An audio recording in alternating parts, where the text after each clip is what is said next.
오늘도 영상을 클릭해 주신 여러분 한 분 한 분을 축복합니다. 건강하시고 성령 충만하십시오.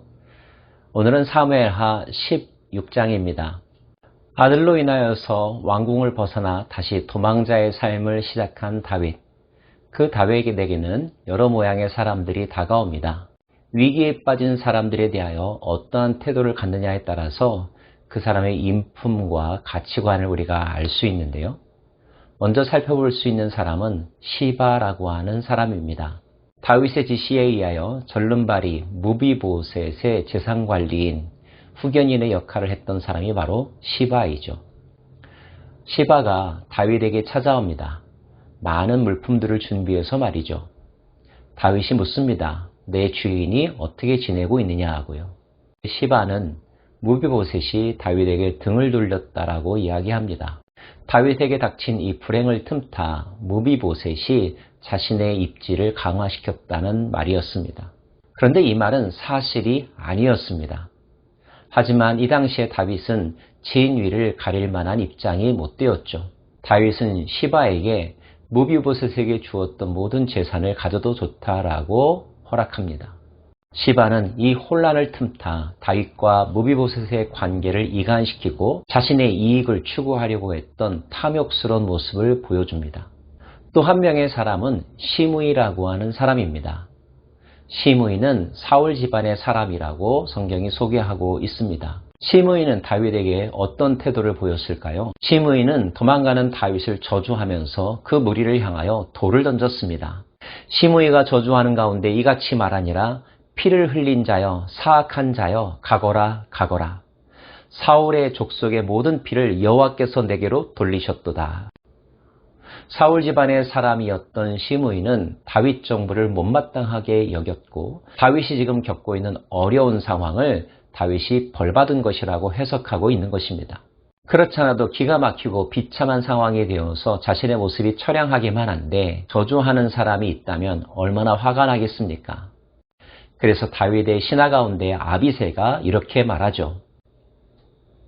수르야의 아들 아비새가 왕께 여짜오되 이 죽은 개가 어찌 내 주 왕을 저주하리까? 청하건대 내가 건너가서 그의 머리를 베게 하소서 하니 신하로서 마땅히 보일 수 있는 반응이겠죠? 하지만 다윗은 아비새의 흥분을 다독이며 이렇게 말합니다. 왕이 이르되 수르야의 아들들아 내가 너희와 무슨 상관이 있느냐? 그가 저주하는 것은 여호와께서 그에게 다윗을 저주하라 하심이니 내가 어찌 그리하였느냐 할 자가 누구겠느냐 하고 또 다윗이 아비새와 모든 신하들에게 이르되 내 몸에서 난 아들도 내 생명을 해하려 하거든 하물며 이 베냐민 사람이라 여호와께서 그에게 명령하신 것이니 그가 저주하게 버려두라.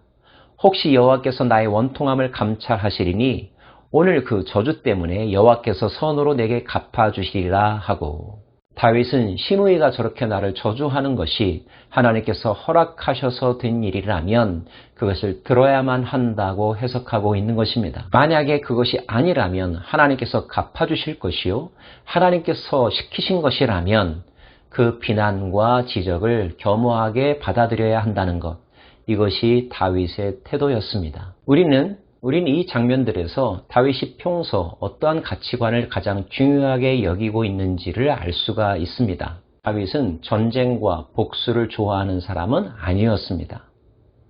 상대방이 자신을 공격해 온다 할지라도 가능하면 복수하지 않으려고 하는 것이 다윗의 기본적인 입장이었죠. 블레셋과 같이 확실한 적군이 아닌 이상 그는 주변의 모든 소리들에 대하여 겸허한 마음으로 듣는 것을 1차적인 태도로 취했던 사람입니다. 비록 자신을 욕하는 사람이지만 사울에 대하여 충성스러운 마음을 가지고 일관된 입장에 서고 있는 시므이에 대해서 인정과 칭찬의 마음을 가지고 있는지도 모르겠습니다. 그의 마음 안에 있는 충성심을 높이 산 것이라고 볼 수가 있죠. 그리고 동일하게 모든 일의 결과와 심판은 하나님께 있다는 태도를 가지고 있었던 사람입니다. 적어도 다윗이 성령 충만할 때 겸손의 영성을 회복하고 있었을 때 그가 보여준 모습입니다. 이러한 모습은 실로 우리들에게 감동이 되고 교훈이 됩니다. 우리는 지나치게 다른 사람의 반응 때문에 흥분하고 입장을 바꾸는 적이 참 많이 있죠. 그러나 진정 마음속에 든 것이 분명히 있는 사람은 하나님이라고 하는 보물을 소지한 사람은 상황에 따라 쉽게 움직이지 않습니다. 흥분하지 않습니다. 그런 영성과 인간관계의 태도가 우리들에게 있기를 소망합니다.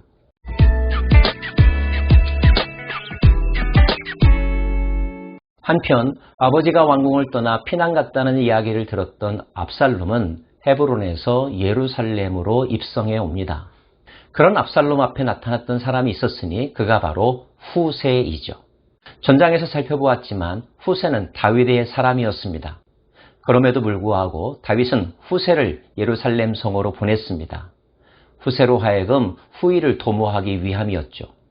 후세는 압살롬의 환심을 삽니다. 그리고 압살롬의 팀원으로 합류하죠.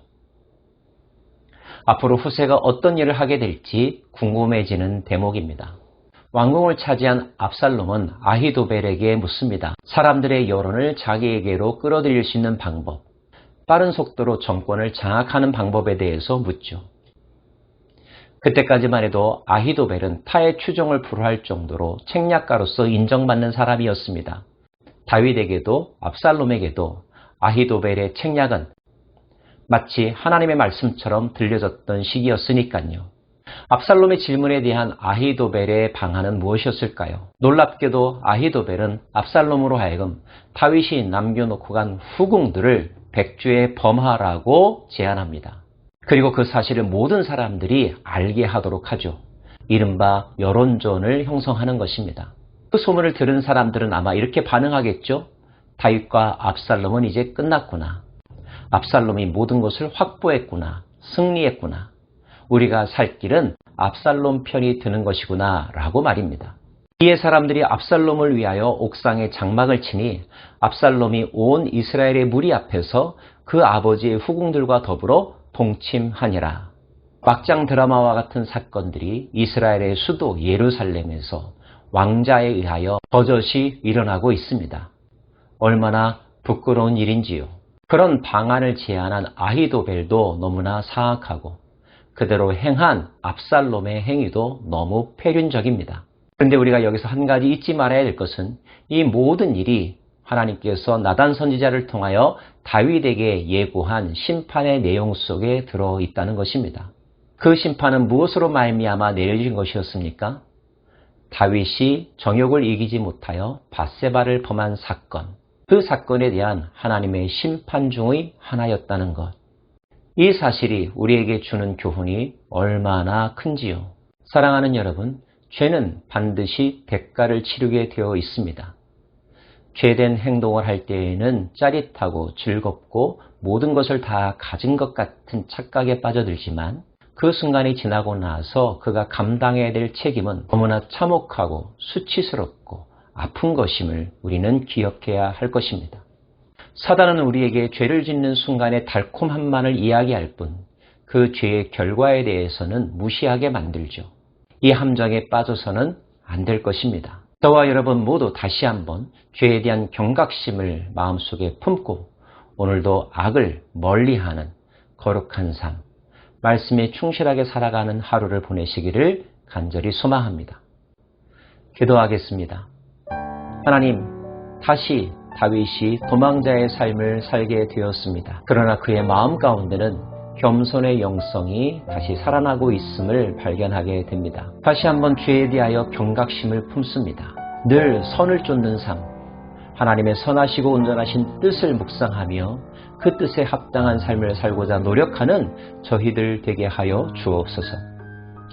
우리 주변의 사악한 자들을 물리치게 하옵시고 정직한 자, 하나님을 경외함으로 그분만을 예배하는 자들과 함께 살아가는 저희들의 하루가 되게 하여 주옵소서. 예수님 이름으로 기도합니다. 아멘.